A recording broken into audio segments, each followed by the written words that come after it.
नमस्कार, रिपोर्ट राजस्थान में आपका स्वागत है। मैं हूं प्रशंसा। शुरू करते हैं इस वक्त की खबरों के साथ।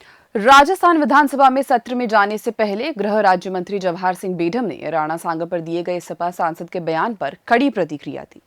उन्होंने कहा कि ऐसे वीर योद्धा के बारे में इस तरह की भाषा का प्रयोग करना उनकी मानसिकता को दर्शाता है। बेढम ने कहा कि ये लोग मूल रूप से सनातन विरोधी, भारत विरोधी और संस्कृति विरोधी है।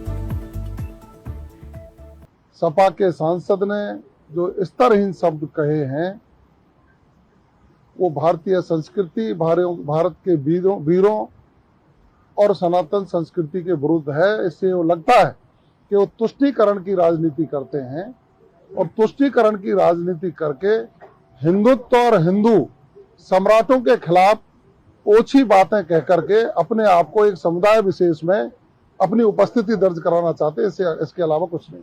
राणा सांगा पर समाजवादी पार्टी के राज्यसभा सांसद रामजी लाल सुमन के बयान ने सियासी बवाल खड़ा कर दिया। कई नेता सपा सांसद के बयान की निंदा कर रहे हैं और उनके बयान को लेकर अखिलेश यादव से माफी मांगने की मांग की है। श्री राजपूत करणी सेना ने विरोध करते हुए बड़ा ऐलान किया है। करणी सेना के राष्ट्रीय अध्यक्ष महिपाल सिंह मकराना ने कहा कि सपा सांसद जहां पर मिले वहां पर उनका मुंह काला करके इलाज किया जाएगा।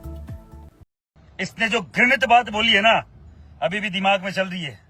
2 दिन से यही घूम रहा है कि इसने बोल कैसे दी, इसकी औकात कैसे हुई। और अगर बुलवाई गई है कि हर बार की बात ही एक बार बोल कर माफी मांग लेंगे। पुरुषोत्तम रूपाला ने 500 बार माफी मांगी है और आज तक माफी मांगता फिर रहा है। हमने माफ नहीं किया। कैबिनेट मिनिस्टर बनने वाला था, कहीं का मिनिस्टर नहीं बना, एमपी बन के घूम रहा है और बनने भी नहीं देंगे। आपको सीधा सीधा मैं बोलना चाह रहा हूं, निष्कासित कीजिए, इसको सपा से हटाइए, फिर हम देखते हैं कहां जाता है। आप सब लोगों से निवेदन है, ये जहां भी दिखे इसका मुंह काला करो और इसके जूत मारो और इसकी याददाश्त दुरुस्त करो, इसकी इतिहास दुरुस्त करो। जय हिंद, जय भारत। हम में जो काम करके दिखाएंगे। उद्योग मंत्री राज्यवर्धन सिंह राठौड़ ने राज्यसभा सांसद रामजी लाल सुमन के बयान को समाजवादी पार्टी के नेताओं की तुष्टीकरण की राजनीति बताया। उन्होंने कहा कि राणा सांगा राष्ट्र नायक थे जिन्होंने कभी कोई युद्ध नहीं हारा था। हमारे देश में कुछ ऐसे लोग हैं जो अपनी आत्मा को देश के दुश्मनों को बेच चुके हैं। ये लोग अपने ही देश को नीचा दिखाने और अपने महापुरुषों को अपमानित करने में कोई कसर नहीं छोड़ते हैं। देश जा चुका है, इन्हें हम और बर्दाश्त नहीं करेंगे।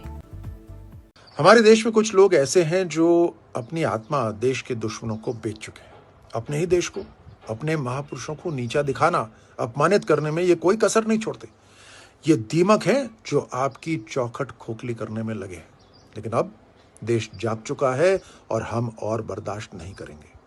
ये इंडिया अलायंस और सपा के नेता तुष्टीकरण की राजनीति के लिए सनातन धर्म, महापुरुषों और शौरवीरों का अपमान करते आए।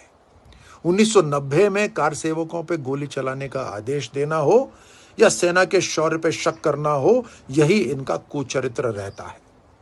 सदन में खड़े होकर वीर योद्धाओं को गद्दार कहना सिर्फ एक बयान नहीं है, बल्कि राष्ट्र के सम्मान पर हमला है। महायोद्धा, भारत की शान राणा सांगा, जिन्होंने भारत के स्वाभिमान की रक्षा के लिए सैकड़ों युद्ध लड़े, उनके लिए गलत बोलना अस्वीकार्य है। राणा सांगा साहस और स्वाभिमान के जीवंत उदाहरण है। राणा सांगा वह महायोद्धा जिन्होंने 100 से अधिक युद्ध लड़े और कभी पराजित नहीं हुए।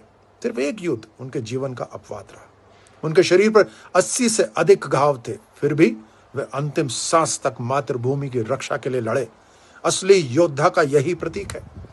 एक आंख, एक हाथ और एक पैर खोने के बावजूद उनका संकल्प अडिग रहा। बाड़मेर जिले की शिव विधानसभा सीट से विधायक रविंद्र सिंह भाटी की सुरक्षा एक बार फिर बढ़ाई गई है। लोकसभा चुनाव के दौरान पुलिस विभाग जयपुर ने भाटी की सुरक्षा में एक अतिरिक्त पीएसओ लगाने के आदेश दिए थे, जिसके बाद बाड़मेर एसपी ने एक अतिरिक्त पुलिसकर्मी उनकी सुरक्षा में लगाया था। कुछ समय पहले अतिरिक्त पुलिसकर्मियों को हटा दिया गया था। एक बार फिर पुलिस विभाग ने उनकी सुरक्षा बढ़ाते एक बार फिर अतिरिक्त पीएसओ लगाने का फैसला किया है। सुरक्षा कारण और इंटेलिजेंस के इनपुट को देखते हुए पुलिस मुख्यालय से बाड़मेर पुलिस को विधायक की सुरक्षा बढ़ाने के निर्देश मिले हैं। हालांकि विधायक भाटी मुंबई दौरे पर हैं, इसलिए बाड़मेर पहुंचने पर अतिरिक्त सुरक्षा उपलब्ध कराई जाएगी। पुलिस महानिदेशक यूआर साहू ने भाटी की सुरक्षा बढ़ाए जाने की पुष्टि की है।